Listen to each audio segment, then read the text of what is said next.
Okay, so this video is going to be about The Black Cauldron, which came out in 1985. It is based off of a series of books called The Chronicles of Prydain by Lloyd Alexander.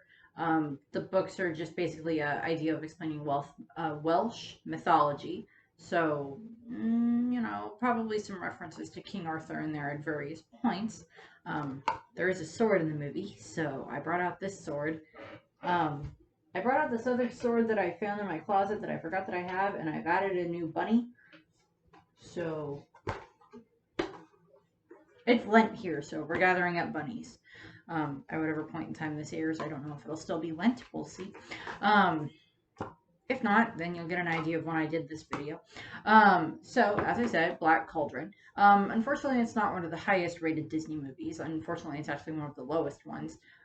It's unfortunately rated down there with Home on the Range and Chicken Little, which those are like the two lowest ratings, although the Black Cauldron does have the biggest following out of all of them. I particularly do enjoy the Black Cauldron. I think that it's a good movie. It's not my favorite Disney movie um, by any measure, but I still enjoy it. I think it's a fun little movie to, watch, and the characters are good. And, it's one of the cases where we get like a Disney princess, Alonwi, who is a princess, but she is not part of the official Disney lineup. Her and Taran are unfortunately not featured on that much merchandise. The Skull King is a little bit more prominent in certain things, but not by much. So, the movie itself is, as I said, based off of the books by Lloyd Alexander. Um, it's a series of 5 books. The movie takes place in a mythical land called Prydain, which is kind of supposed to be based off of, I'm assuming, supposed to be like medieval England area, UK area, with a few other, it's Welsh mythology, so the Wales area is, kind of the backstory for it. We get an explanation of a thing called the Black Cauldron, which is already very ominous and instantly gives us the title of the movie. What it says about the legend of the Black Cauldron is: legend has it, in the mythic land of Prydain, there was once a king so cruel and so evil that even the gods feared him. Since no prison could hold him, he was thrown alive into a crucible of molten iron. There his demonic spirit was captured in the form of a giant black cauldron. For uncounted centuries, the Black Cauldron lay hidden, waiting, while evil men searched for it, knowing whoever possessed it would have the power to resurrect an army of deathless warriors, and with them rule the world. Okay, that's already a fairly, that's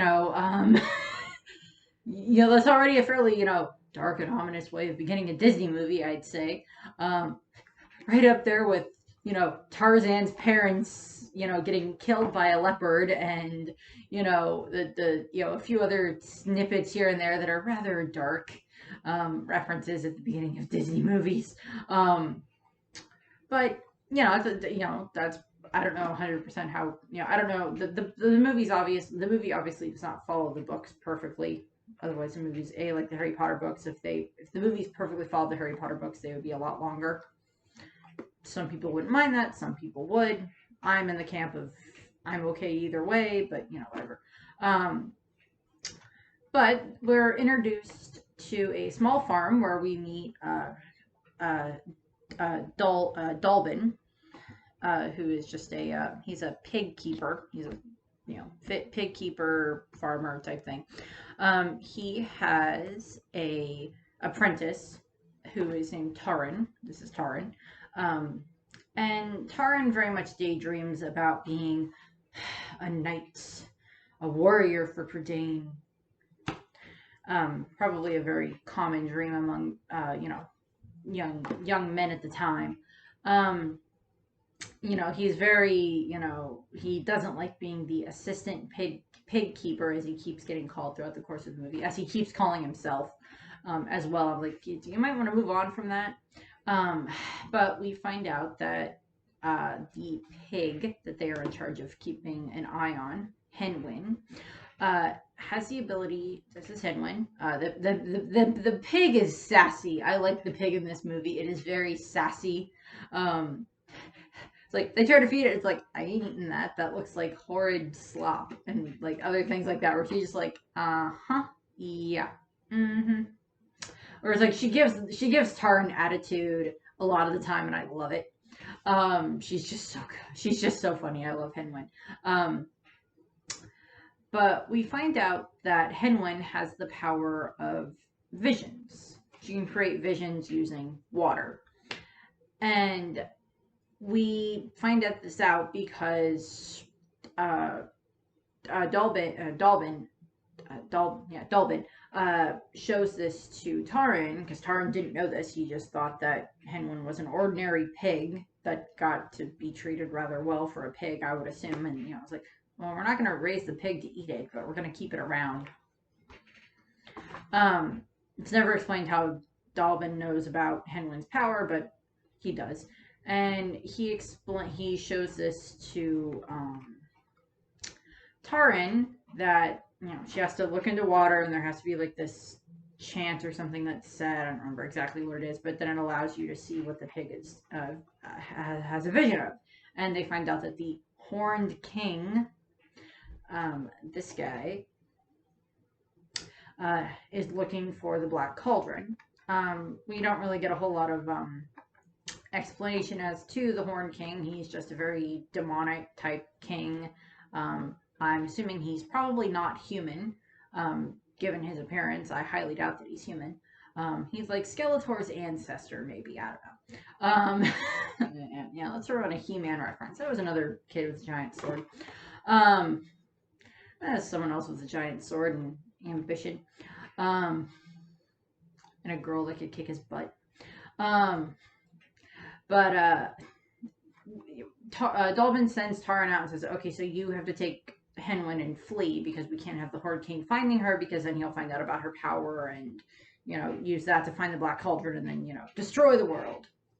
So Taryn takes her, you know, goes off with Henwin, and they end up stopping at one point, and Taryn kind of has like just a daydream of, you know, him being a knight of Prydain and being proclaimed an amazing hero and all of that, because that's Taryn's dream, is he wants to be, you know, a hero in Prydain. And unfortunately that results in Henwin wandering off, and then he goes out to try to find Henwin, and he ends up interacting with this creature who is called Gurgi, who you know, is more, I don't exactly know what Gurgi is. He's just a little strange little creature. I think he's kind of cute. That insists on being Taryn's friend, because Taryn feeds him, inadvertently feeds him. Taryn feeds him, and then, you know, Gurgi's like, you know, you're my friend, you're my master, blah, blah, blah. Taryn is annoyed, and then Gurgi explains, oh, I know where your pig went. He gives a basic description of a pig, of like, pig, you know, stout nose, curly tail, pink, you know, fat, and like, that's her. I'm like, that's a description of like every pig that has ever existed. It's like, okay, but he tries, you know, goes to try to find the pig, finds out that the pig has been captured by two dragon-like creatures that work for the Horned King, and has been carried off toward the Horned King's castle. Which, if I think I have a picture of it, I'll put it here, is not the most welcoming place. And Taryn is determined to go there and save Henwin. And Gurgi is just like, I'm gonna stay here because anyone that goes to that castle doesn't come back, and I don't want to die. And I don't blame you, Gurgi. I don't blame you in the slightest. Taryn makes his way to the castle, and he works on, you know, trying to find his way in, which, I mean, you know, you give the kid credit. He manages to sneak into the castle. But we find out that, well, the banquet hall is filled with the king's partying henchmen, who are celebrating their capture of the pig. And there's this little annoying creature that's just called Creeper. He's kind of, you know, he's just this little disturbing little creeper that works for the king. Is very gremlin-esque type, and you know, master, and we found it. Please don't kill me. So I don't. That's about the best way to describe creeper. The Horned King shows up, and they try to get the pig. Try to get Henwin. They drag her out in shackles, and they try to get the pig to show them a vision of where it is, and you know, Henwin refuses. And then they spot Taran, and the king is like, "Boy, this is your pig."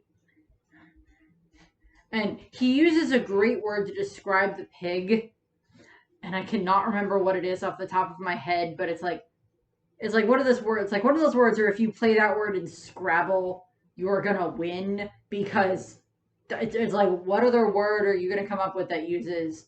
It's like, I don't remember what the word was, but it was like ocular, or like something. It's basically like the, you know, a pig that can show you visions is what he calls it. But it's like, I don't remember what the word was, but it's like you know, it's like that word will get you a lot of Scrabble points. And I'm like, how many times do you get to use that word ever? Let it alone in regards to a pig. But the Horned King does give off the air of being very, I wouldn't say civilized, but very educated and very smart. And Taran's like, no, I'm not going to show you how to do it. And the King's just like, fine, kill the pig.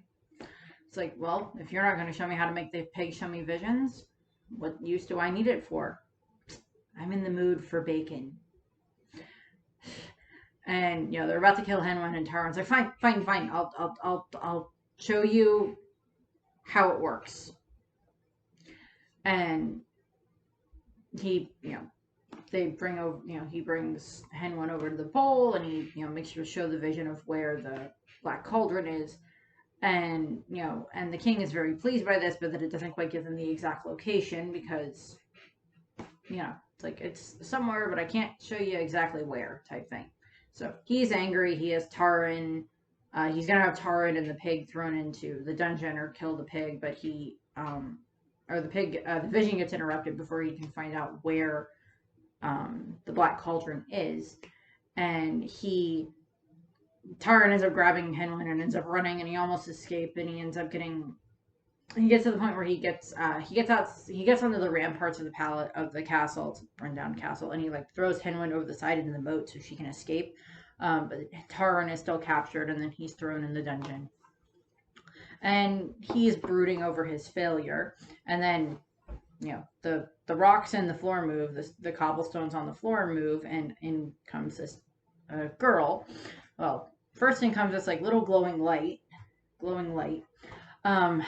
And then this girl comes in, and she explains that, oh, my name is Princess Elonui, and, you know, are you a hero or a knight? And he's like, I'm an assistant pig keeper, or an apprentice pig keeper. And she's like, oh, well, you can come with me anyway.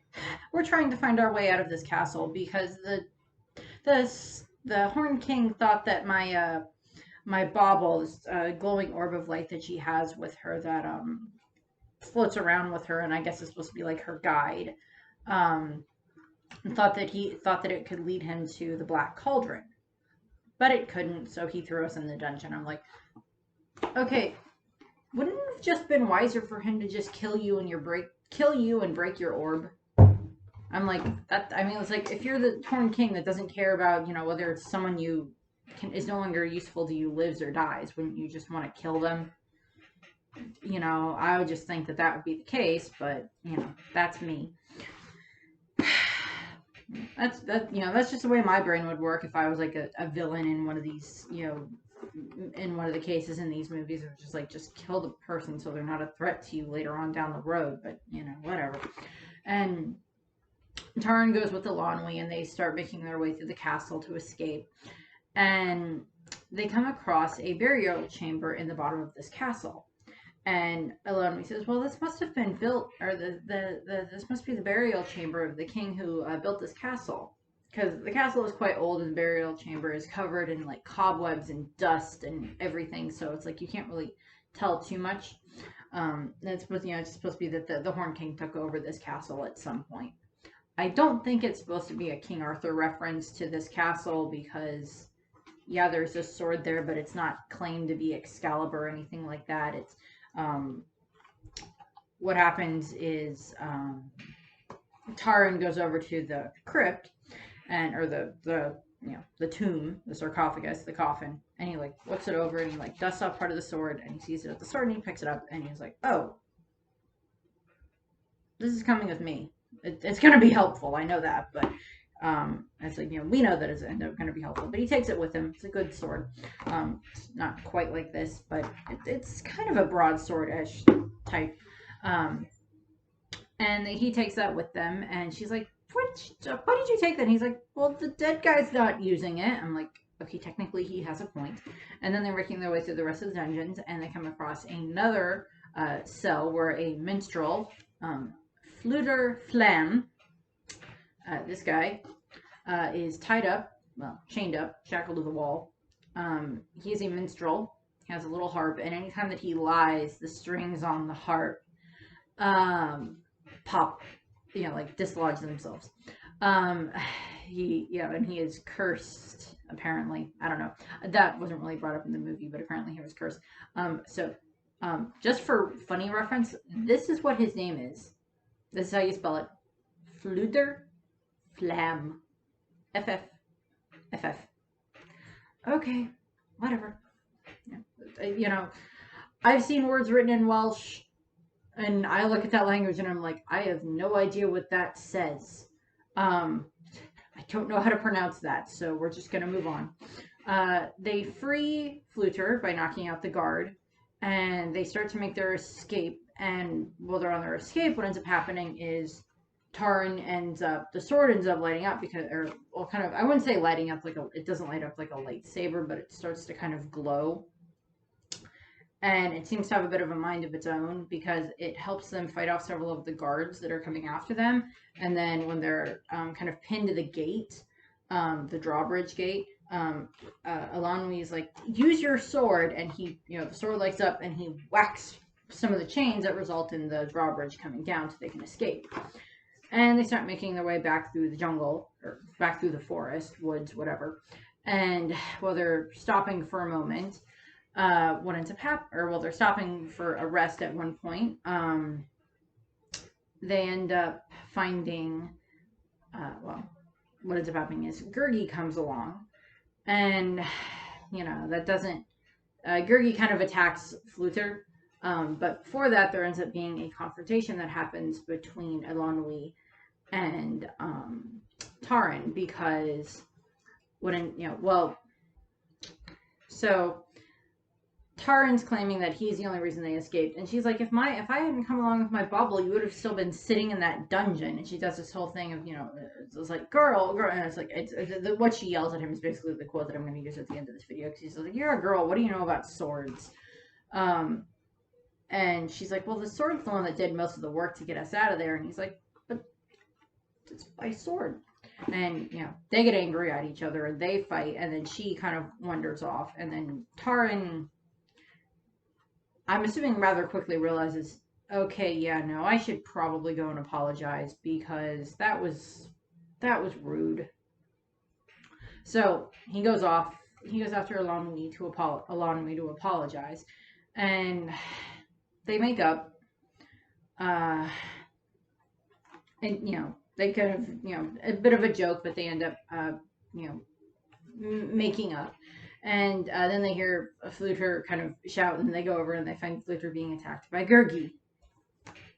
And he's like Fluter's like freaking out, and Gurgi's just like, I like your hat, and like trying to take the hat, and he's like trying to take the harp. And then Taran's just like, Gurgi, what are you doing here? And Gurgi's just like, Master! Old man fell down. I was trying to help him up, so he tries to get Fluter to stand up. And Gurgi is cute. Gurgi is very simple, but he's sweet. And what ends up happening is, Gurgi's like, I actually know where your pig is. So they follow Gurgi. Back at the castle, the king has ordered all of his, all of his henchmen and creeper and everything to go and, find the boy for the pig and to follow them so they can, lead them to the pig and then to the Black Cauldron. And, so that's fun. Uh, but what ends up happening is, Gurgi leads Taran and Fluter and Elanwi to, kind of where Henwin would have gone, or they follow the tracks, and they end up going into this lake, and at the bottom of the lake, well, they kind of get sucked into this lake that activates via a whirlpool, and they get sucked into that. And then we are introduced to kind of a realm of the fairies. And, they meet the king and, like his kind of right-hand man who's like in charge of a lot of things and a bunch of the other little fairies. And like, if you actually watch the scene, like the fairies just like all come up and start surrounding them. So it's like, oh, people that we haven't seen for so long. And the king's like, is the fighting and the killing still going on up there? Because, they've been very distant from the humans for a long time. And it's like, yeah, it is. He's like, well, I'm glad we're down here, where that horned king can't find us. And, they take them to Henwin. And then they end up saying, and like they kind of devise this plan of, well, if we can find the Black Cauldron and destroy it, then this, Horned King can't come after it and he can't use it. So we have to find where the cauldron went. And the king explains, the cauldron's in Morva, which is just another land, I'm assuming. Probably not too far from Prydain, or is part of Prydain and just another area of Prydain. And so they decide that they're going to go to Morva, and one of the little fairies leads them there. There's actually a moment when like all these fairies come up around them that actually like Tinkerbell makes a slight cameo appearance, but not much. I was trying to think if there's any other cameo appearances that happen in this. I don't think so. There's like squirrels that run around in the trees, so I guess there might be like one of the squirrels from, The Sword and the Stone, but other than that, probably not. Not as far as I can remember. There's not any other cameos in the movie. But what ends up happening is the little fairy Dolly leads them to Morva and leads them to this witch's cottage, where they interact with these three witches. I think their names are, Ordu, Orgoch, and Orwen. Don't ask me which one is which, because I don't know. They're supposed to be three sister witches, and they're like, well, what can we interest you for? Apparently they like to turn people into toads and frogs or whatever. The larger of the three kind of ends up developing a crush on Fluter and flirting with him and trying to get him to stay, which results in just a fun little scene between her and one of the other sisters and Fluter and such, where it's like him trying to escape and her not letting him, and then he gets turned into a frog and falls down her shirt, falls down her cleavage.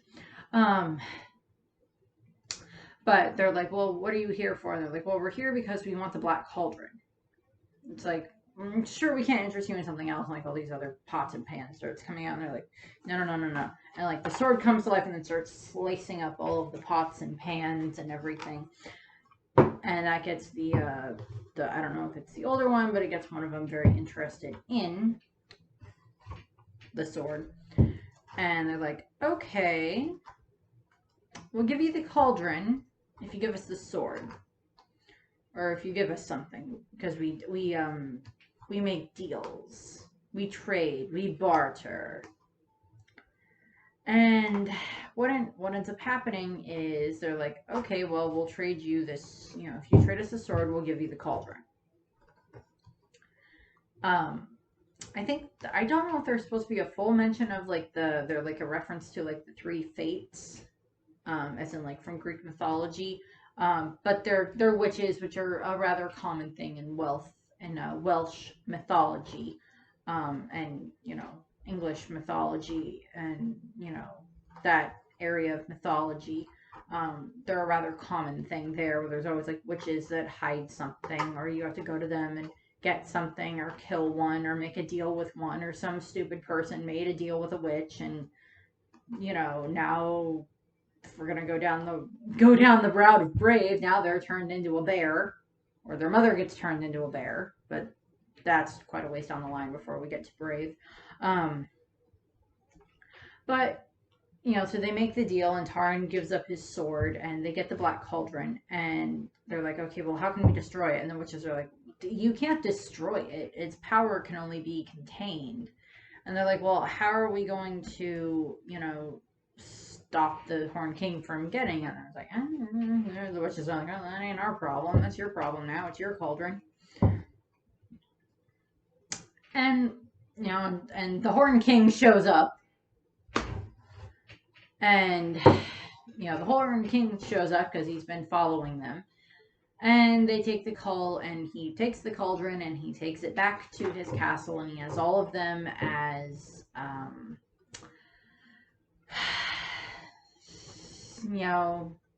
he takes all of them back to the castle and has them all chained up and everything, except for Gurgi, who kind of hid. And then the way that you activate the cauldron is you have to throw in, I think it's you throw in someone who is unwilling. So it's you have to make an unwilling human sacrifice into the cauldron. And, the Horned King throws in whatever minion number 7 or whatever into the cauldron, and then out of it starts coming all of these, basically zombies, zombies and corpses that are coming to life, that are, warriors that are long dead, that he's been collecting in the castle, and he has them. And they start going out to go and, rampage the world on the Horned King's orders so he can rule Prydain. And, all of the, Taran and Elanwi and Fluter are like, well, what are we gonna do? We gotta find a way to stop them. We have to save save Prydain from this Horned King and his cauldron and all these corpses that are now alive.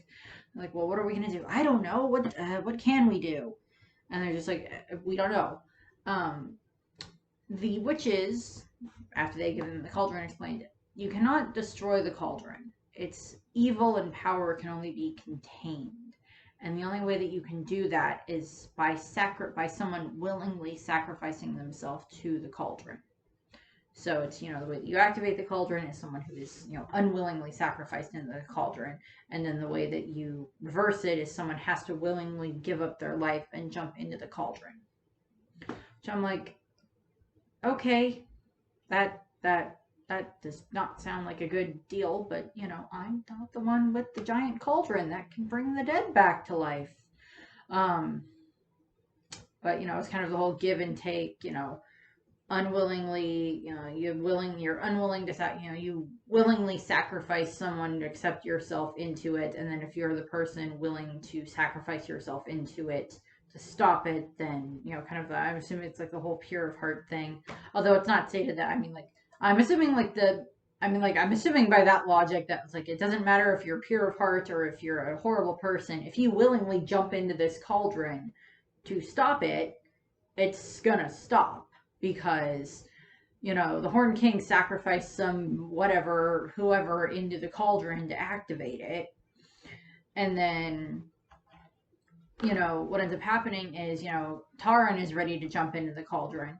But what ends up happening is Gurgi had showed up and he frees them from their shackles. And then Taran's like, well, I'm going to jump into the cauldron and I'm going to sacrifice myself because I'm the one that caused all of this. I'm the one that, did all of this. I need to stop this because we're the ones that let him there. And I'm the one that made the deal with the witches to get this. And I'm the one that let Hinman get taken in the first place. So I have to do this. And he's ready to jump in, and then Gurgi stops him and pulls him away. And Gurgi, in a rare moment of bravery, jumps into the cauldron to sacrifice himself. And he jumps in. And because he says, Master has so many friends, and Gurgi has none. So he jumps in.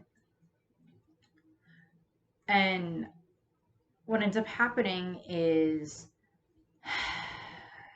you know, they end up deciding that, well, the Horn King, yeah, blah, blah, blah, blah. And the Horn King gets sucked in because he comes down and tries to stop it because he's like, okay, why are all of my soldiers dying? And he's like about ready to throw Creeper into the cauldron. And, Gurgi does sacrifice himself, as I said.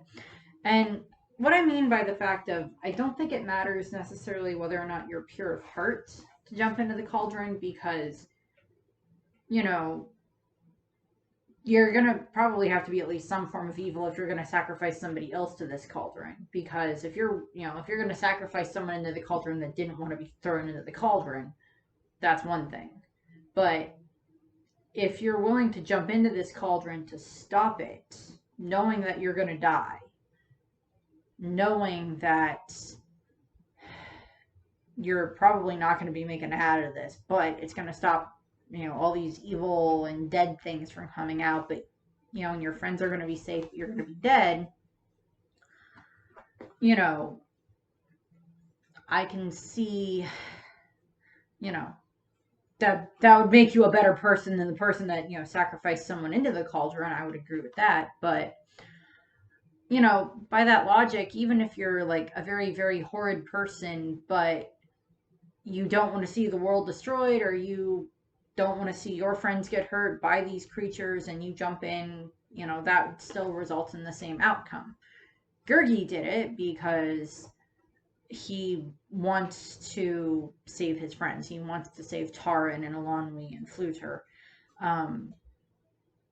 So that way they're, so they can go on. He has, Taran has many friends and Gurgi has no friends. And Gurgi does sacrifice himself, and it stops the cauldron. And the Horn King comes down because he's ready to throw a Creeper into the cauldron because all the bodies are stopping. And Horn King gets sucked into the cauldron, and the the cauldron stops working. All the knights that are, all the undead knights that are, lurking around and everything that were coming out of the castle and everything start, falling and stopping and falling apart. And then the Horn King gets sucked into the cauldron and he's destroyed. And they watch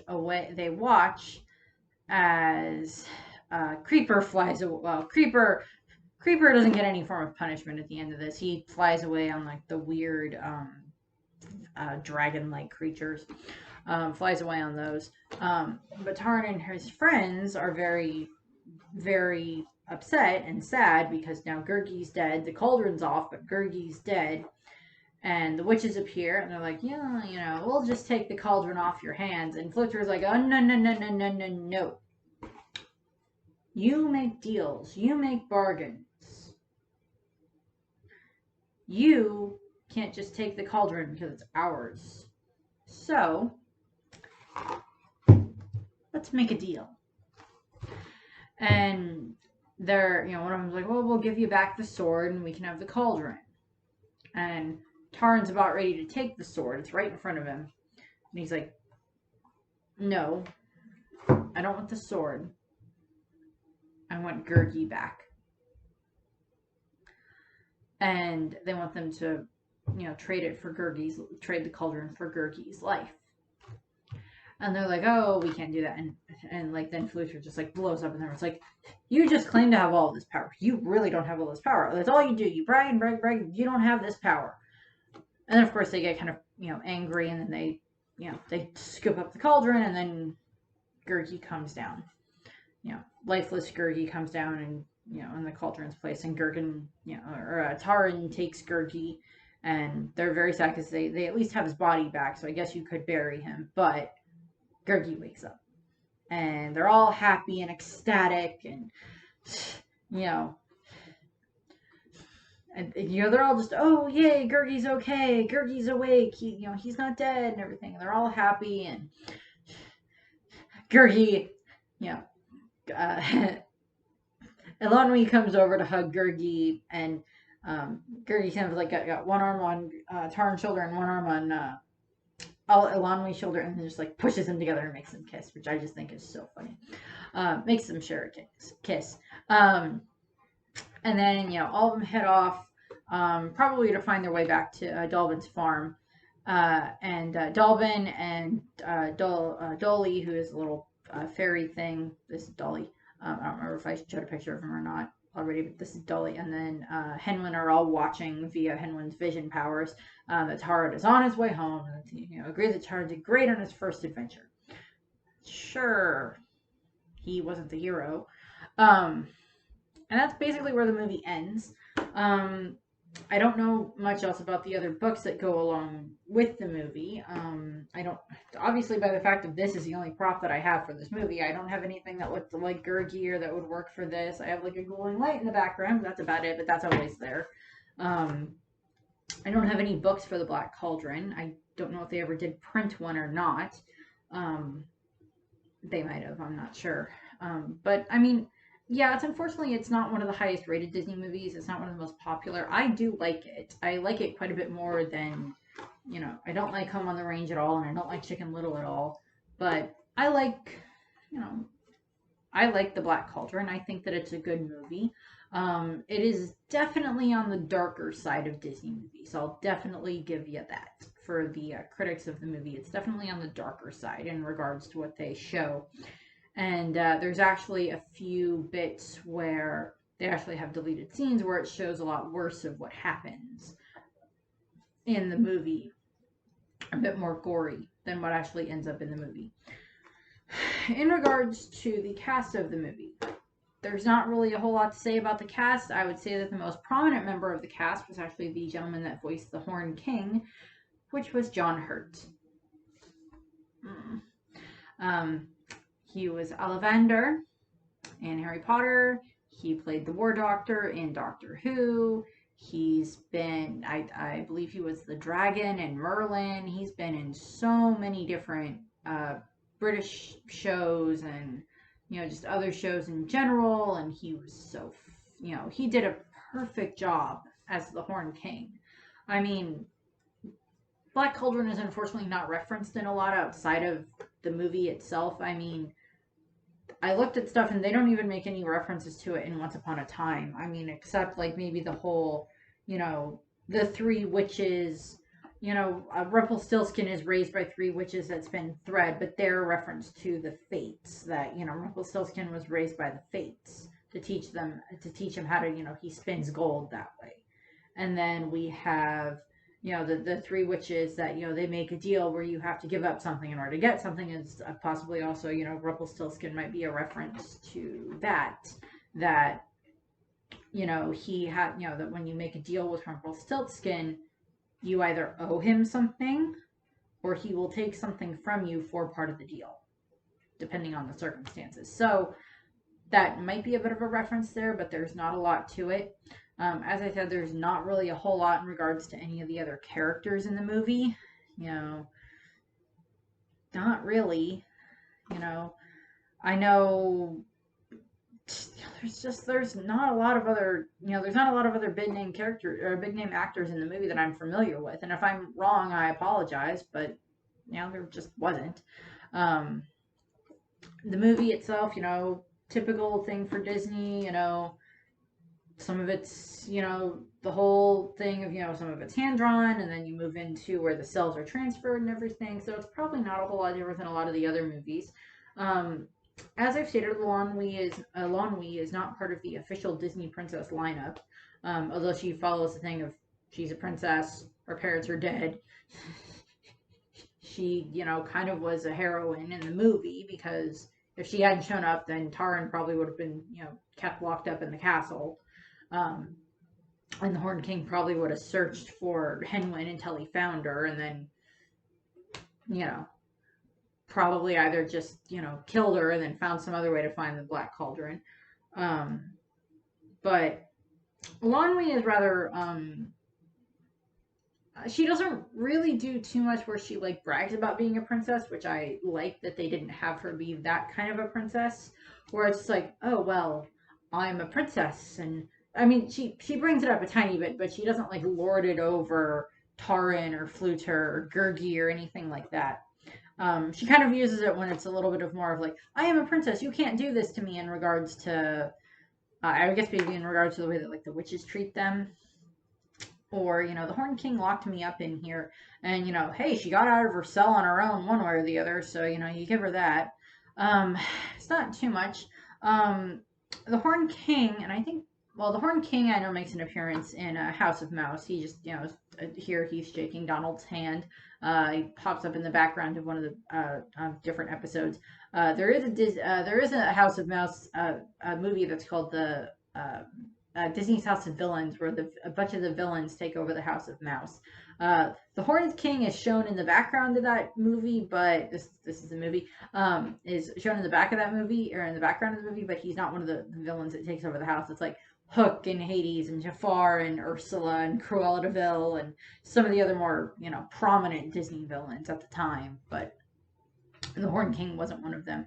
I think the Horned King would have been an interesting thing to bring into Once Upon a Time, or to bring into Kingdom Hearts. I think that would have been kind of an interesting thing to do there. I mean, I don't think necessarily have like Sora running around with Taran and Elanwi. I don't think that would have gone over too well, because Taran's not really all that strong, where he wouldn't have been much of a use to have in the party. But have the Horned King pop up somewhere, or like, have him pop up somewhere and you have to fight him. But I can kind of see why that's not a thing. Or like, I don't remember I don't think in Kingdom Hearts there was ever a thing where you could, I mean, you can, you fight the other Disney villains, like you fight Hook, you fight Hercules, or you don't fight Hercules. Well, you do fight Hercules, but not where he's going to try to like kill you or anything like that. You fight Hades, you fight Ursula, you fight Hook, you fight, I think you fight the Wicked Queen, you fight, a bunch of other Disney villains.